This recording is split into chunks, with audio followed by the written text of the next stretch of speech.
CPM-ന്റെ ജീർണതയാണ് ഇതിലൂടെ കാണാൻ കഴിയുന്നത്. വളരെ ഗൗരവമുള്ളൊരു വിഷയമാണ്. ഇടതുമുന്നണി ഗവൺമെൻറ് അധികാരത്തിൽ വന്ന ശേഷം NCP, ജനതാദൾ, ഇപ്പോൾ CPM, PSC മെമ്പർഷിപ്പ് ഇവർ വിലയ്ക്ക് വെച്ചിരിക്കുക. കൂടുതൽ വില കൊടുക്കുന്നവർക്ക് ഇത് കൊടുക്കും. ഒരു കാലത്തും കേരളത്തിൽ ഉണ്ടാകാത്ത ഒരു സാഹചര്യമാണ് കാണാൻ കഴിയുന്നത്.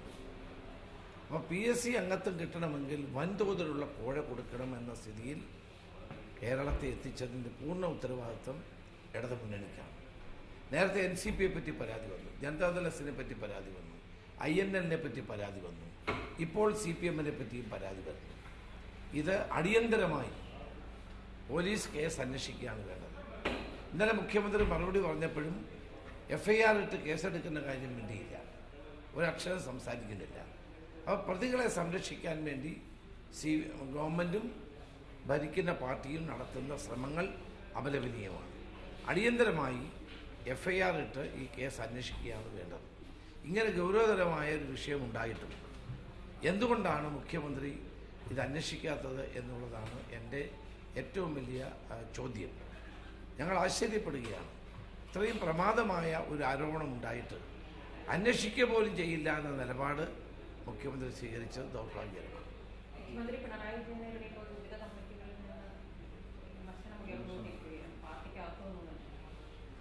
പാർട്ടിക്കകത്തു നിന്ന്, മുന്നണിക്കകത്തു നിന്നും ഉയർന്നു വരുന്ന വിമർശനങ്ങളെ ഒന്നും തനിക്ക് ബാധകമല്ല, താൻ തെറ്റ് തിരുത്തില്ല എന്ന നാട്ടിലാണ് മുഖ്യമന്ത്രി മുന്നോട്ട് പോകുന്നത്. അതുകൊണ്ട് പ്രത്യേകിച്ചൊന്നും സംഭവിക്കാൻ പോകുന്നു എനിക്ക് തോന്നുന്നില്ല. കാരണം തെറ്റ് തിരുത്താൻ ഇവർ തയ്യാറല്ല. കേരളത്തിലെ CPM പോകുന്നത് ബംഗാളിൻ്റെ ത്രിപുരയുടെയും വഴിയിലൂടെ തന്നെയാണ്. ജീർണത ബാധിച്ച ഒരു പാർട്ടിയായി CPM മാറിയിരിക്കുന്നു.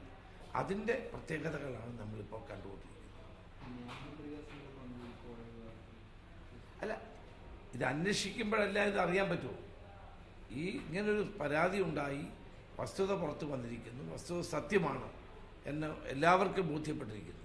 അപ്പോൾ അതിനെ സംബന്ധിച്ചൊരു വിശദമായ പോലീസ് അന്വേഷണത്തിലൂടെ വസ്തുതകൾ പുറത്തു വരണം. അത് വരാതെ കുറ്റവാളികളെ സംരക്ഷിക്കുന്ന മുഖ്യമന്ത്രിയുടെ നിലപാട് തികച്ചും ദൗർഭാഗ്യകരമാണ്.